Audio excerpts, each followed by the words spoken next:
كتابه المبين وهو أصدق الصادقين وقوله الحق. بسم الله الرحمن الرحيم. إنما يريد الله ليذهب عنكم الرجس أهل البيت ويطهركم تطهيرا.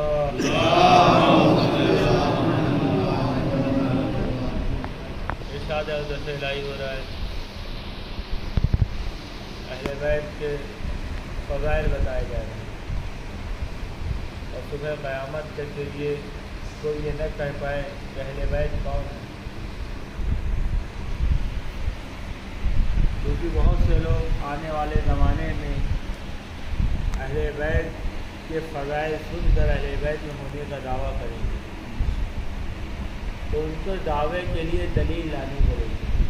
کوئی بھی دعویٰ انسان کرتا ہے تو بغیر دلیل کے نہیں مانا جاتا، تو قرآن نے ایک دلیل پیش کی ہے۔ اہل بیت کون ہے؟ کہاں جہاں رزق نہیں ہوتا۔ رزق کے معنی کیا ہے؟ جہاں کوئی کمی ہوگی، یا میں مختصر جہاں ظلم کا شائبہ نہیں ہو، کیونکہ انسان میں کوئی کمی ہوتی ہے تو ظلم کی بنا پر ہوگی، کبھی وہ اپنی کمی کو پورا کرنے کے لیے ناحق دعوے کرتا ہے۔ اہل بیت کبھی ناحق دعوے نہیں کرے اہل بیت، کیونکہ اہل بیت ہونا جہاں کمال ہے تو کیسا کمال ہے؟ یعنی پیغمبر کے اہل بیت ہیں۔ جس طرح سے پیغمبر رحمت للعالمین اللہ نے بنا کے بھیجا ہے دنیا، تو اب جو ان کے اہل بیت ہوں گے وہ رحمت کا مظہر ہوں گے، کیونکہ آپ کو رحمت کا مظہر بننے کے لیے صرف اور صرف دینے کی عادت ڈالنی پڑے گی۔ جہاں کوئی طلب آئے گی وہاں محتاجی آئے گی۔ محتاج آدمی، محتاج شے کبھی کسی کے لیے رحمت نہیں بن سکتی۔ اسی لیے خداوند عالم نے اپنی رحمت کو کہیں قرار دیا ہے تو والدین میں قرار دیا کہ اگر تم خدا کا رحم ہونا دے رحم سمجھنا چاہتے ہو تو اپنے والدین کو غور کرو۔ والدین تمہارے کبھی محتاج نہیں ہوتے۔ والدین جو کہ رسول اللہ جو ہیں اس امت کے باپ ہیں، تو خداوند عالم یہ تمثیلیں بیان کر رہا ہے، مثال وہ صرف اور صرف ہماری ہدایت کے لیے۔ اس طرح سے تمہارے ماں باپ مجازی ماں باپ ہیں، لیکن تمہارے لیے کیسی خدمتیں کرتے ہیں۔ جو ان صفات کا مالک ہوگا، ماں باپ کے کتنے حقوق ہیں جو اولاد پر کے لیے واجب ہوتے ہیں ان کے اوپر، اب تصور کریں۔ تو خداوند عالم نے ہم سے ایک دعا کرائی ہے کہ بس اتنا سمجھ لو تم ماں باپ کے لیے کچھ کر سکتے ہو، تو زبان چلا سکتے ہو جو ہم نے دی ہے۔ صلوات محمد علیہ۔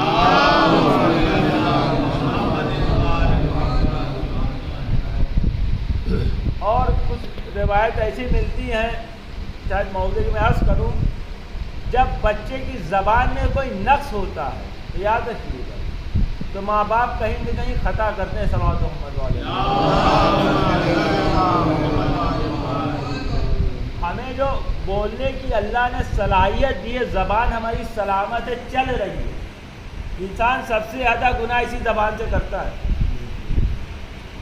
اور اسی لیے اللہ نے جب والدین کی اہمیت بتائی تو ایک جملہ کہا، دیکھو اس زبان سے اف نہ کہنا،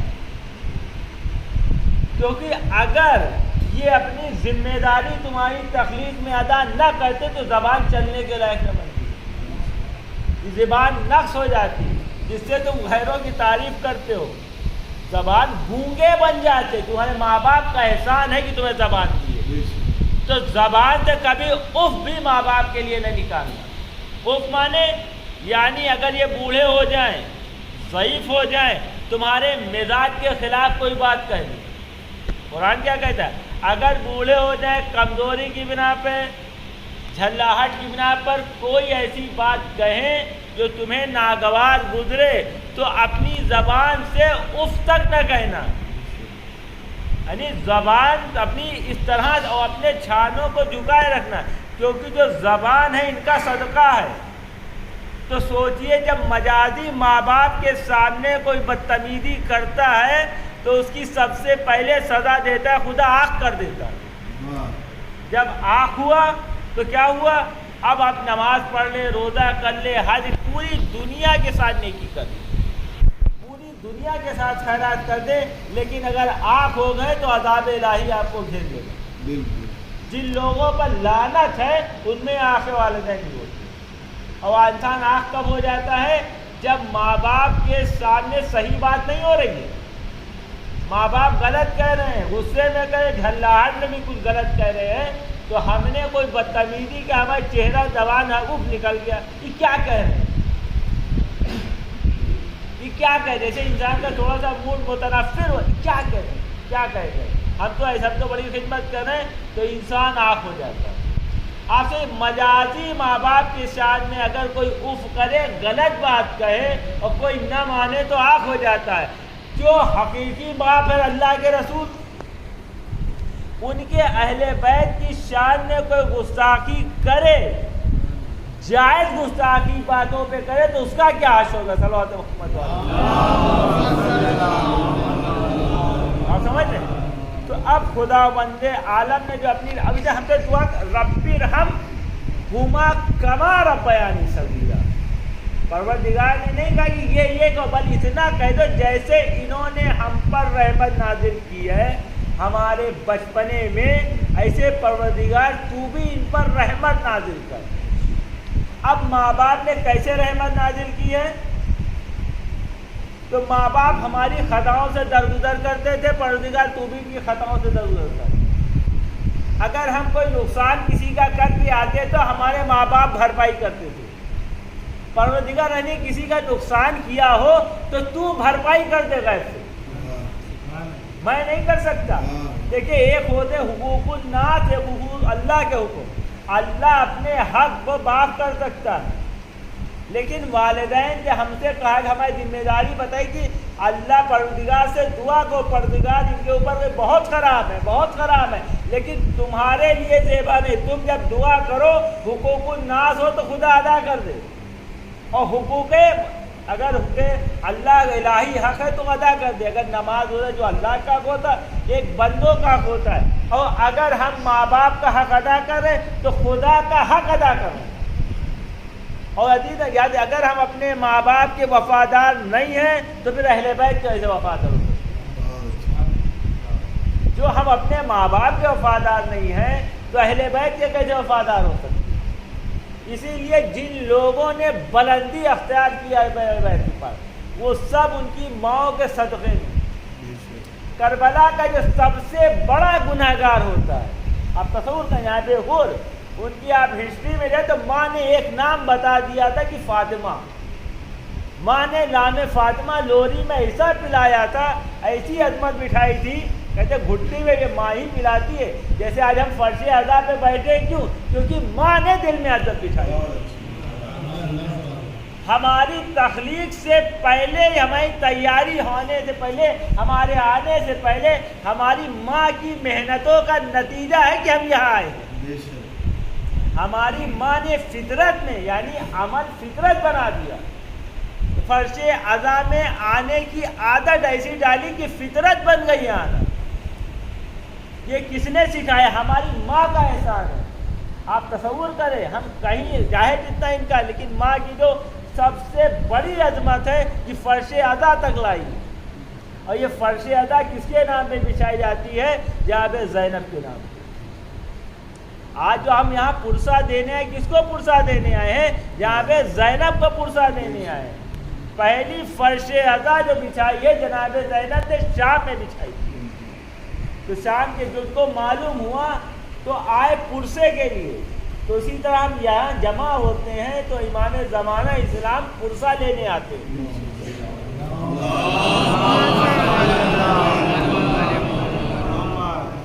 تو خدا بند عالم جیسے ہم سے کہہ رہا دعا کرا رہا ہے کہ اس طرح سے اپنے ماں باپ کو یاد رکھو. تو کیوں؟ کیونکہ تم احسان فراموش نہ بننے پاؤ. خدا اہل بیت تک لے، مقصد جیسے انسان کو ایک دم سے پی ایچ ڈی کے لیول پہ نہیں لاتا ہے. اہل بیت کے حق بہت ہیں، تصور نہیں کر سکتا اتنے احسانات، یعنی کل کائنات ان کی وجہ سے پیدا. یہ حدیث کتاب سنا کرتے ہیں، یہ آیت تطہیر جو بتاتی کیا بتاتی ہے، جب جبریل نے پوچھا تھا ہے کون، تو اللہ نے یہ بتایا بعد میں کون ہے، پہلے جانو ان کی وجہ سے کیا کیا ہے. تمہارا وجود بھی ان کا محتاج ہے. بھائی اتنا سمجھو جبریل، تم ہو تو ان کی وجہ سے ہو، اگر یہ نہ ہوتے تو تم بھی نہ ہوتے. تم جو پوچھ رہے ہو یہ صلاحیت ان کی وجہ سے. یہ جو تم اب کل کائنات جبریل علیہ السلام سے پہلے کے بعد یہ کائنات بنی ہے، سمجھے کہ سب جتنا ہم نے ان کی وجہ سے بنایا. جب تعارف کرا دیا تب بتائے ہم فاطمہ ابوہا و بالہا و بنوہا صلوات محمد.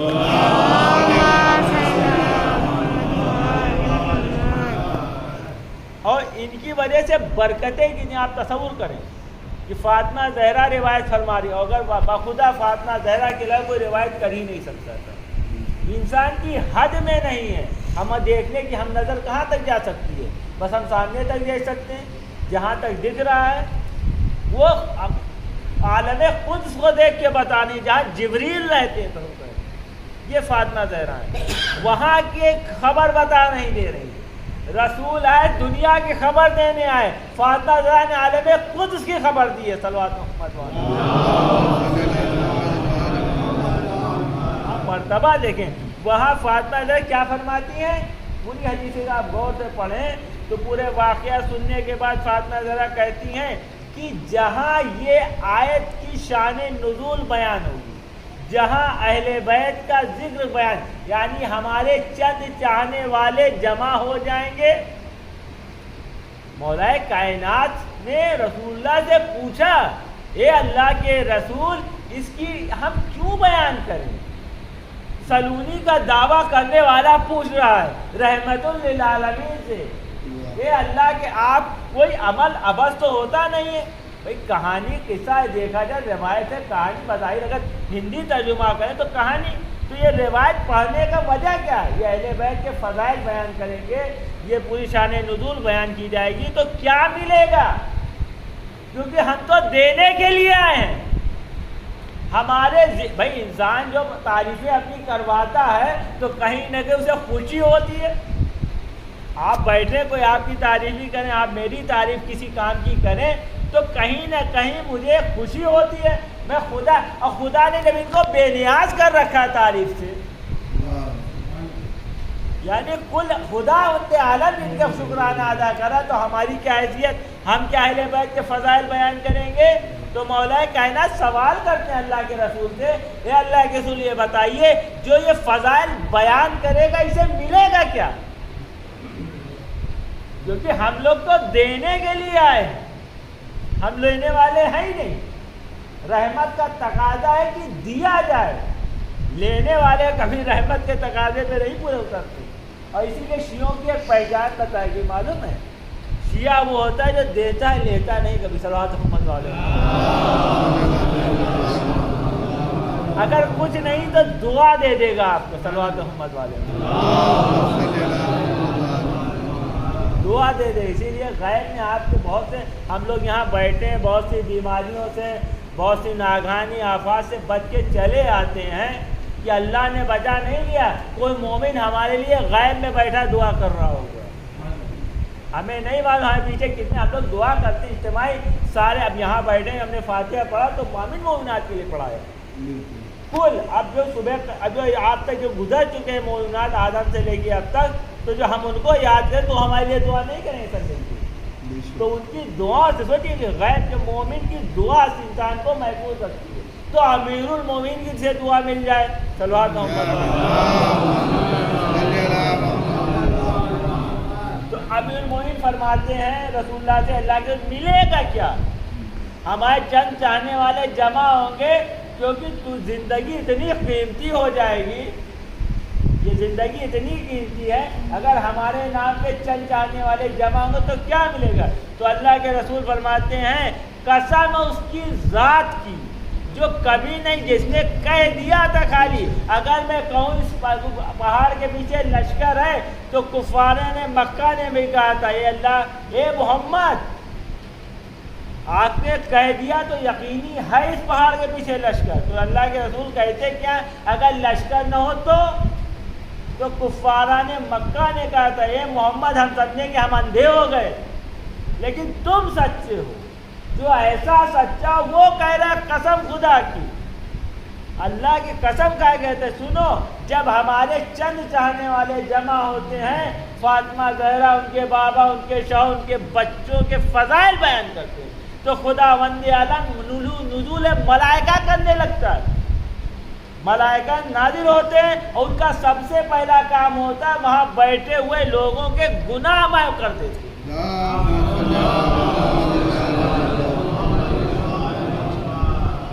یہ آیت تطہیر کے مصداق ہے، یطہرکم تطہیرا، پہلے پاک کرتے پھر اپنی بات میں بلاتے ہیں صلوات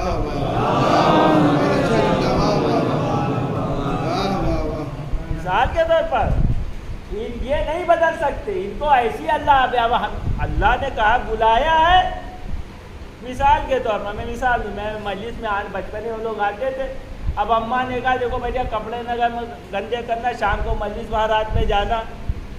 اب بچے تو بچے، دیکھا بیڈمنٹن تو دل لگ گیا، بیٹ بال دیکھا، فٹ بال دیکھا، دل لگ گیا، اب مجلس دھیان سے اتر گئی، بھول گئے، شیطان نے بلا دیا، اب لگے کھیلنے، ہمارے کپڑے خراب کر لی۔ تو اب ہماری ماں کیا کریں گی؟ ہماری ماں کیا کریں گی؟ کیا ہم مجلس سے محروم کر دیں گی؟ نہیں، بلا کے ہمارے کپڑے صاف کریں گی۔ تو اللہ نے ایسے بھی جبر ہم ہما کما ربیانی صغیرا، جو ہمارے مجازی ماں باپ ہیں ان کو بھی گوارا نہیں ہے، سمجھ گئے؟ جو مجازی ماں باپ وہ بھی گوارا نہیں کرتے ہیں کہ میرا بچہ ہے تو مجلس کی برکتوں سے محروم رہ جائے، تو اس کی صفائی کی جاتی ہے، نہلا دھلا کے ویسے ہی تیار کر کے تب آتا ہے۔ صلوات محمد علیہ۔ جو اللہ کے رسول جبکہ ماں باپ کو بھائی زحمت ہوتی ہے، وہاں کیا ہے کن فیکون والا مسئلہ، جو کہے تو ہو جائے، جنہیں کسی کی ضرورت ہی نہیں تو کیا وہ اپنی بد میں بلائیں گے تو نجاست کے ساتھ بلائیں گے؟ پہلے پاک کریں گے، پھر اللہ کے کہتے ہیں پہلا تو کام اللہ پاک کر دیتا ہے سب کچھ۔ پھر اللہ کے رسول فرماتے ہیں کہ سوچو سنو، جب ہمارے چند چاہنے والے جمع ہوتے ہیں گناہگار، دیکھیے روایتوں میں دو لفظ استعمال ہوئے ہیں، ایک شیعہ کا بھی لفظ ہے اور محب کا لفظ۔ جیسے آپ لوگ جانتے ہیں شیعہ ہونا بہت مشکل کام ہے، علی کا شیعہ ہو جس کے پاس مولا کی طرف سے سند آ جائے۔ جیسے ہم نے دعویٰ کر دیا کہ ہم اہل بیت کو چاہتے ہیں، لیکن ہمارے پاس کوئی دلیل نہیں ہے، دلیل جو معصوم دے دے۔ اور جب محب وہ ہوتا ہے جو دعویٰ تو کر دیتا ہے محبت کا، لیکن اس کے پاس کوئی دلیل نہیں ہوتی ہے۔ بھائی عصمت کی سب سے دلیل جیسے یہاں پہ حبیب کو ملی کربلا والا، سلمان کو، بودر کو، اب امام زمانہ ہے، دلیل دے دے اللہ کا محبت۔ صلوات وہ خوش نصیب لوگ ہیں جو زیارت کرتے ہیں، بھائی ہر آدمی تو وہاں تک نہیں جا سکتا، ہمارے جیسا گناہگار آدمی۔ تو اب اللہ کے رسول فرماتے ہیں کہ محب شیعہ کی بات نہیں، اگر محب چند گناہگار جمع ہو جائیں گے اور فضائل اہل بیت بیان کریں گے، سنیں گے، سنائیں گے، سمجھ گئے؟ تو اس کے بعد اللہ کیا کرے گا؟ جو اپنی حاجتیں لے کے آئیں گے وہ پوری کر دیں گے، کوئی پریشانی ہوگی اسے دور کر دیں گے، کسی طرح کی ذہنی ٹینشن ہوگی وہ دور کر دیں گے۔ یہ کون کہہ رہا ہے؟ اللہ کے رسول کہہ رہے ہیں، یہ اللہ وعدہ کرتا ہے۔ یہ ملے گا کیا؟ بھائی لوگ ہم سے پوچھتے ہیں آپ اتنا ٹائم برباد کے ملا کیا؟ لوگ اعتراض تو ہی کرتے ہیں فرش عذاب پہ بیٹھ کے کتنا ٹائم برباد ہوتا ہے، نستغفر اللہ۔ تو اللہ کے رسول کو معلوم تھا کیا کیا اعتراض ہوگا۔ ارے کہیں بھی جائیں گناہ نہیں صاف ہوتے ہیں، جہاں جائیں گے کوئی حاجت لے کے جائیں گے۔ دنیا کی تگ و دو انسان کیوں کرتا ہے؟ یا تو کوئی ٹینشن ہوتا ہے اس لیے بھاگتا ہے، کوئی پریشانی ہوتی ہے اسے دور کرنے کے لیے بھاگتا ہے، یا کوئی حاجت ہوتی ہے اسے روا کرانے کے لیے جاتا ہے۔ اللہ کے رسول کہتے اگر تم آؤ گے میرے نام پر اپنا وقت دو گے تو ہم بدلے میں فری میں دیں گے. صلوات محمد والے. آپ تصور کریں اہل بیت کل بھی مہربان تھے، آج بھی ہیں، کل بھی رہیں گے. اس کی فضیلت فرش ادا سے ظاہر ہوتی ہے. اللہ کے رسول نے نہیں کہا کہ خالی اسی وقت، بلکہ اللہ کے رسول نے کہا جب بیان کریں گے. یہ علی آج نہیں 1400 سال کے بعد بیان کرے گا، وہ سننے گا، اس پر بھی حدیث ہے. صلوات محمد رحمت للعالمین ہے. میرے رحمت کے احاطے میں کل کائنات ہے. میں بھائی انسان دینے والا دیکھا جاتا ہے. بھائی ایک آدمی گیا، اس کی جتنی حد تھی اس حد سے دیتا ہے. اور یہاں رحمت العالمین کن فیکون جن کی وجہ سے ہے. اب تصور کریں لفظ کن کل کائنات اشارہ کرنے ایسے سے نہیں بات ہے. اب اس بز میں اگر کوئی ہے اس مولائے کائنات تو سب لوگوں کا وہ مرکز ذات ہے، تو یہاں پہ زینب السلام. اور یہ فرش ازا ان سے نہیں پڑ سکتی، کیونکہ جناب زینب نے جو قربانی دی. کربلا میں ہر آدمی اپنے بچوں کا ماتم کرتا ہے، صفے بجان ازا بچھاتا ہوا نظر آتا ہے، لیکن جناب زینب کی ذات ایسی ہے کہ انہوں نے اپنے بچوں کی صفے ازا نہیں بچھائی، یعنی اپنے احساسات کو قربان کر دیا. اونو محمد کے جب لاشیں دیکھے ہیں یا خیمے میں آئے ہیں تو جناب زینب نے سجدہ شکر ادا کی. ماتم نہیں کیا کہ بھائی کو احساس نہ ہو، ایسی بہن. اب کربلا سے جب جا رہی ہیں تو جہاں پہ اونو محمد کا ماتم نہیں ہو رہا ہے، امام حسین کا ماتم ہوتا ہے. بھائی کی لاش پہ اپنے کو گرا کے دل خراش نہ ہوا، روتی ہیں. جہاں پہ سید سجاد کھڑے دیکھ رہے ہیں، اور کیا پھر جہاں پہ اونو محمد کا ماتم نہیں کرتی، کس کا ماتم کرتی ہیں؟ امام حسین کا. شام میں جاتی ہیں تو امام حسین کا ماتم کرتی ہیں. جب شام کی عورتیں آتی ہیں پرسے کے لیے تو امام حسین کا سب لیے ماتم کر رہی ہوتی ہیں. تو شام کی عورتیں اعتراض کرتی ہیں کہ لگتا ہے ان دو سروں کی مائیں کوئی ہے ہی نہیں، کوئی وارث ان کا نہیں ہے، ورنہ ہوتا تو ضرور ماتم کرتا. آپ تصور کریں تو وہاں بھی جناب زینب تڑپ کے کہتی میں فاطمہ کے بیٹے کا ماتم کروں کہ اپنے بچوں کا ماتم کروں. تم نے انصاف نہیں کیا. یہ ہے جناب زینب کی ذات. اب یہ قافلہ جب باہر سے آتا ہے کربلا میں 3 دن تک دل خراش نہ ہوئے ہوتے ہیں. جناب حسین سے لپٹ کے جناب زینب ماتم کرتی ہیں، لیکن اونو محمد کا ماتم نہیں کرتی، صرف بھائی کا ماتم کرتی ہے. فریاد کرتے اے بھیا جو آپ نے سکینہ کی شکل میں امانت دی تھی، اے بھیا شرمندہ ہو، شام میں بھوکی دم کرائے. اپنے بھائی کو پرسہ دیتی بھتیجی کا، لیکن اونو محمد کا ماتم نہیں کرتی. جب یہ قافلہ کربلا سے واپس مدینے آتا ہے، وزیر ندا دیتا ہے، پورا مدینہ پرسہ دینے آتا ہے، لیکن زینب ماتم کرتی ہے تو حسین کا. نانا کے روضے پہ آئی ہے تو کیا کہتی ہے؟ اے نانا آپ کو بتاتی آپ کی امت نے کیسے کیسے داغ دیے. نامحرموں کا مجمع نہ ہوتا تو دکھاتی کہتے ہمیں چکڑا گیا تھا غلاموں کی طرح، ہمیں ہمارے قدم ہمارے غیرت کے نہیں اٹھتے تھے. اے نانا تو کوڑے مار مار کے بڑھایا جاتا تھا، شرابی کا دربار تھا اس میں ہمیں لے جایا گیا. اے نانا کہتے سب ماتم کرتی، لیکن اونو محمد کا ماتم نہیں ہے. جب جناب عبداللہ آتے ہیں سید سجاد کے پاس، اے رسول رسول اللہ، اے رسول کے بیٹے اپنی پھوپھی سے کہیے ہمارے گھر چلے، اب واپس چلے. اب جناب عبداللہ اجازت دیتے ہیں. جناب زینب اب گھر کو جا رہی ہے تو اب گھر یاد آ رہا ہے، گھر کے لوگ یاد آ رہے ہیں. اب گھر جاتی ہے تو گھر میں کیا دیکھتی ہے کہ بستر سونے پڑے ہیں، مصلے سونے پڑے ہیں، اذان کی آواز آتی ہے، اللہ اکبر کی صدا.